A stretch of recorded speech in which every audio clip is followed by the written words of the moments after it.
সম্পন্ন মহিলা দেশনেত্রী বেগম খালেদা জিয়া আর আমাদের মাঝে নেই। ইন্তেকালে, আজকে সেই নেত্রীর ইন্তেকালে বাংলাদেশের রাজনৈতিক ইতিহাসে এক অপূরণীয় ক্ষতি সাধিত হলো। সেই সময় তিনি আমাদেরকে ছেড়ে চলে গেলেন। জানাজার জন্য আমরা স্থায়ী কমিটি সিদ্ধান্ত নিয়েছি যে আগামীকাল দুপুর 2টায়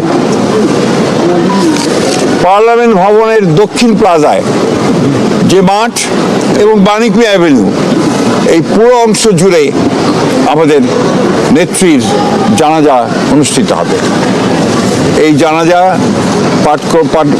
পড়াবেন আমাদের জাতীয় মসজিদের খতিব অর্থাৎ বাইতুল মুকাররমের খতিব। আর এই জানাজায় যে সঞ্চালন করবেন, পুরো বিষয়টাকে যিনি সঞ্চালন করবেন, তিনি হচ্ছে আমাদের জাতীয় স্থায়ী কমিটির সদস্য জনাব নজরুল ইসলাম খান। গণতান্ত্রিক বিশ্বের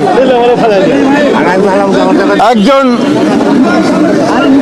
অনন্য রাজনীতিবিদ, যিনি গণতন্ত্র প্রতিষ্ঠার জন্য তার সমস্ত জীবন উৎসর্গ করেছেন, সেই মহান নেত্রী, বাংলাদেশের গণতন্ত্রের জন্য সংগ্রাম করা আপসীর নেত্রী, অনন্য সাধারণ ব্যক্তিত্ব সম্পন্ন মহিলা।